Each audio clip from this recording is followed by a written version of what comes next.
We're back. This time with another Wave 21 video. This time it is the Dominion Dreadnought.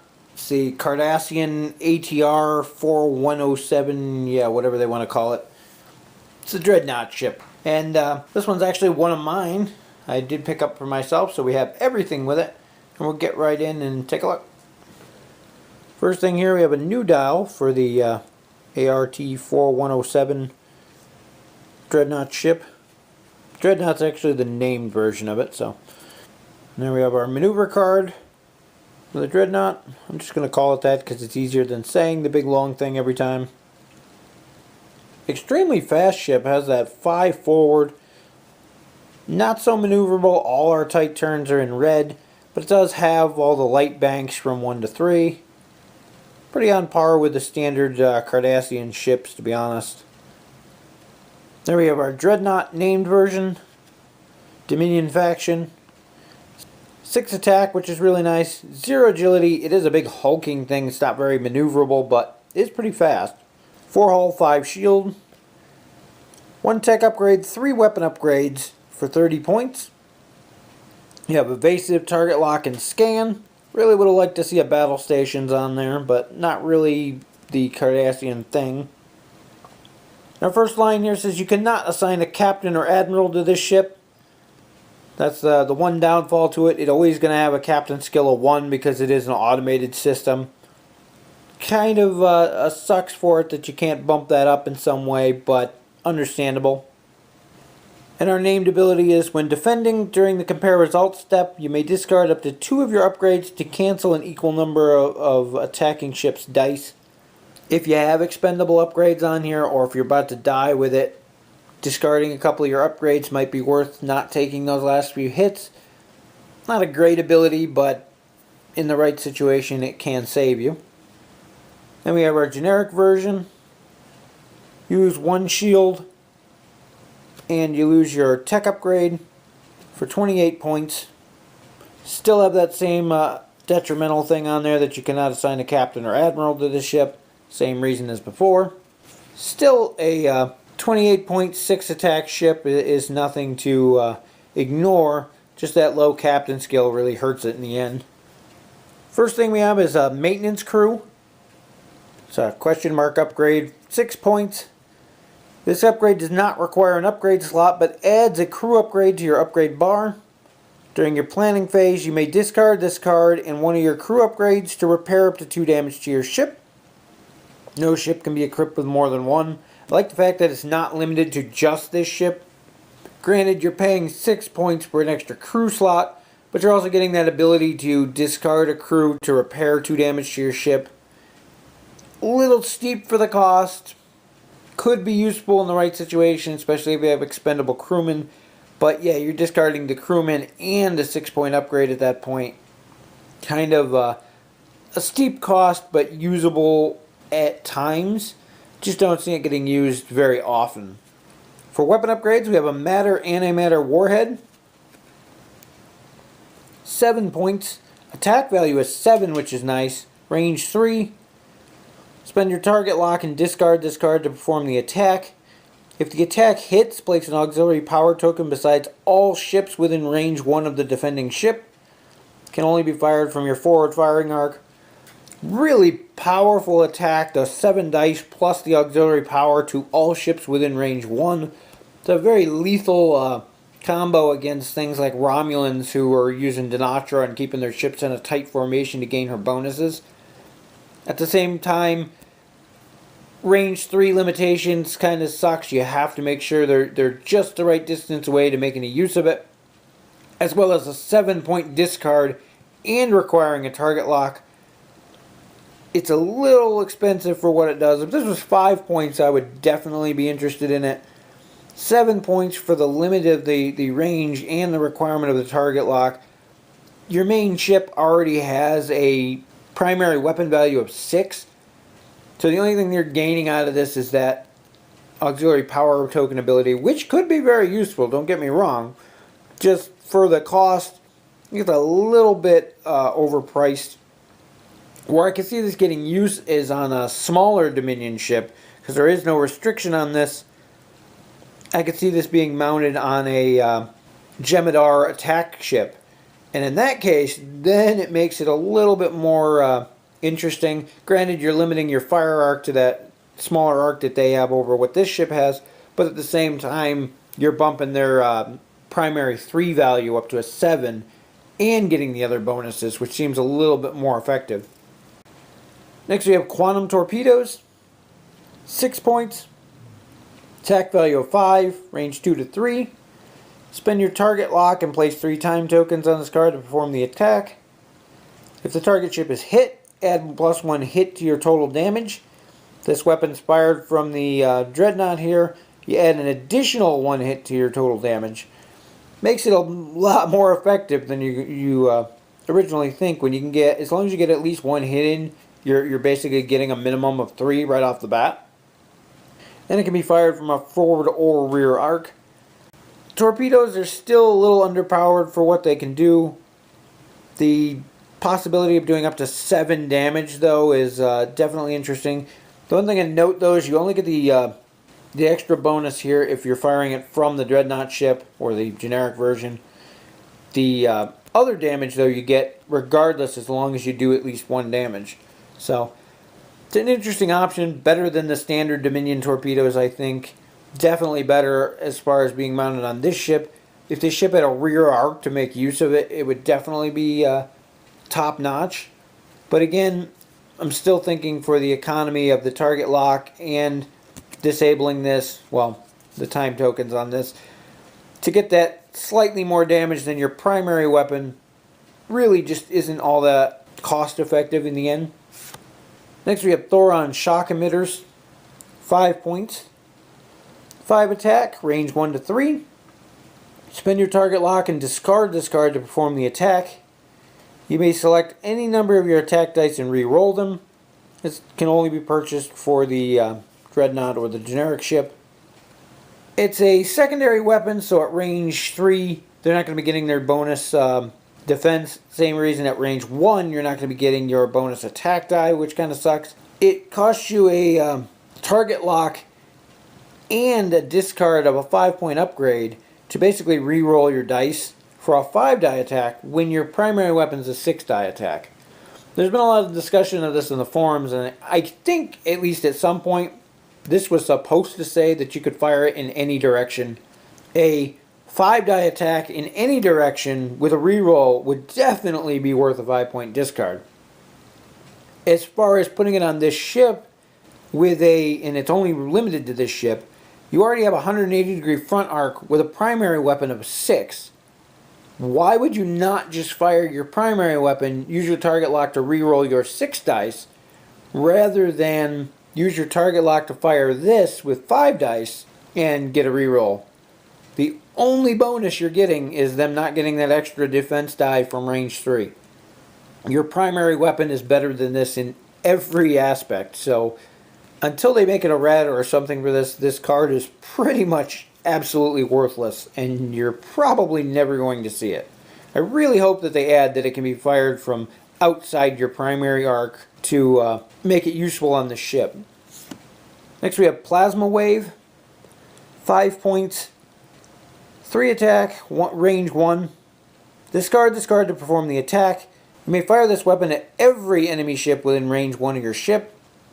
Can only be purchased for the Dreadnought or the generic class.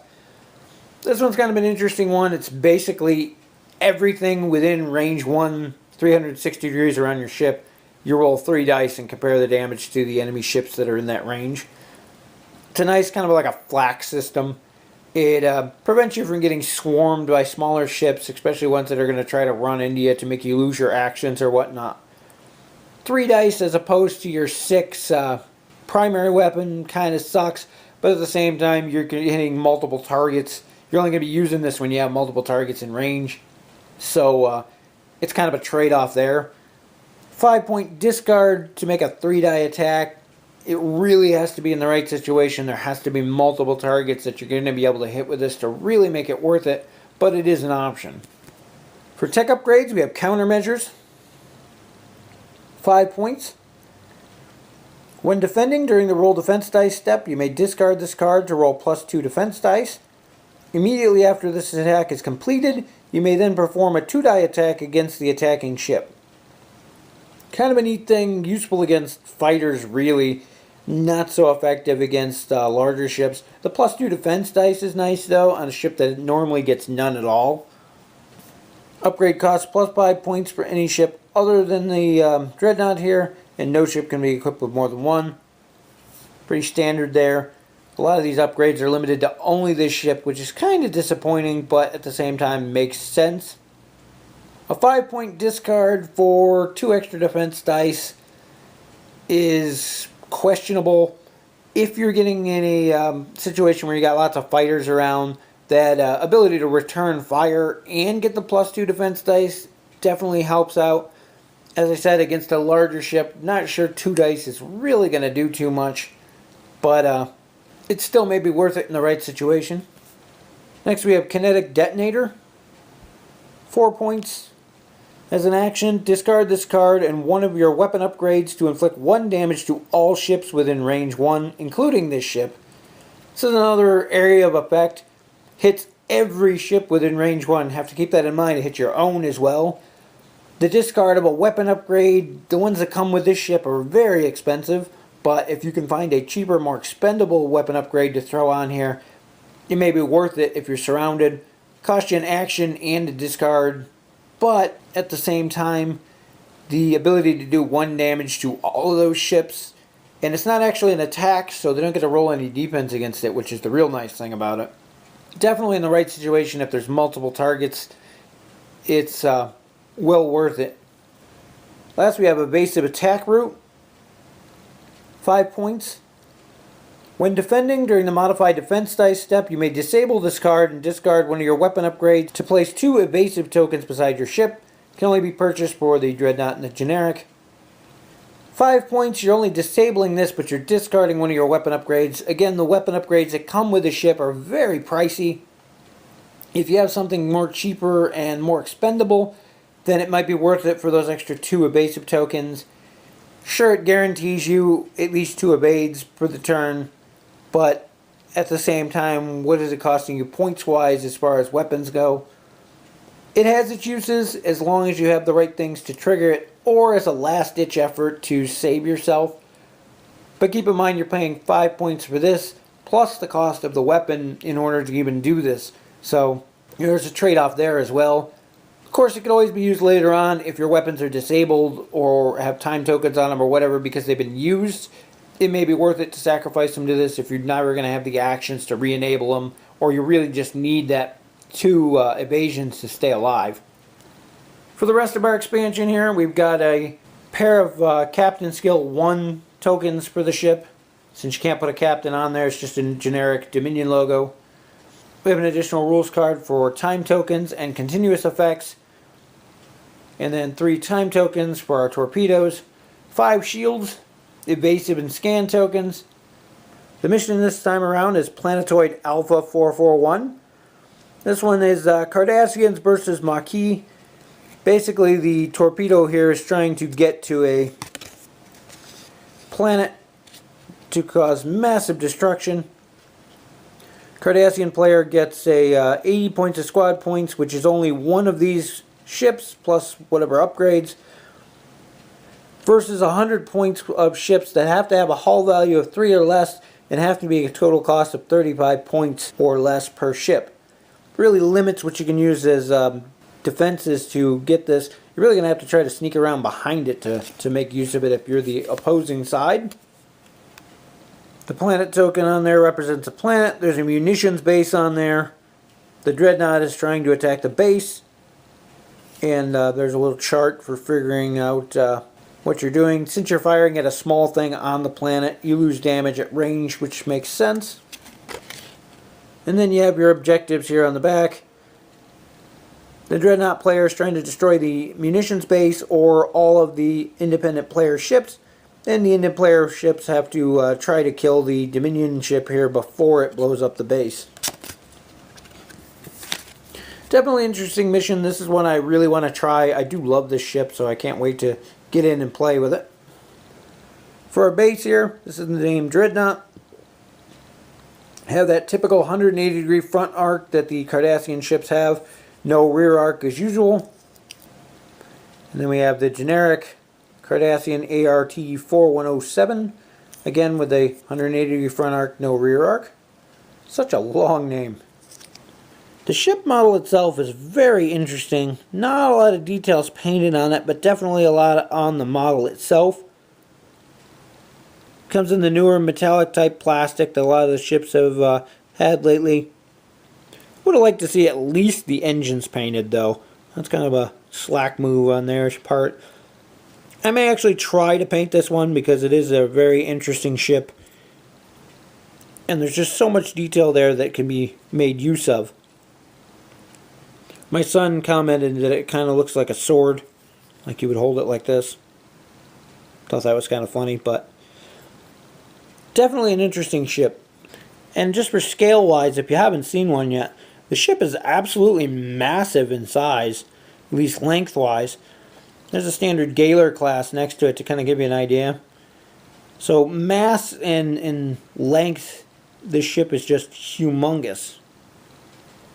Overall, it's a pretty solid expansion pack.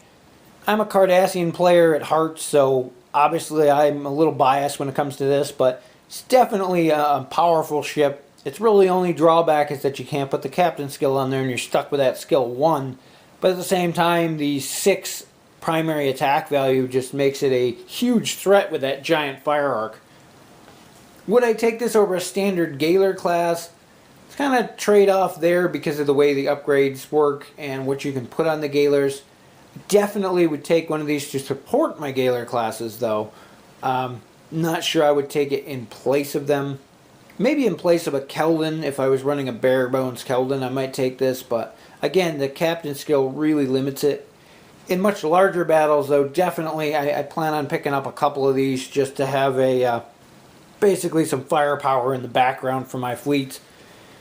As a faction pure player, lots of stuff here that are kind of interesting. Unfortunately, 90% of it is limited to this ship only, which really hurts it.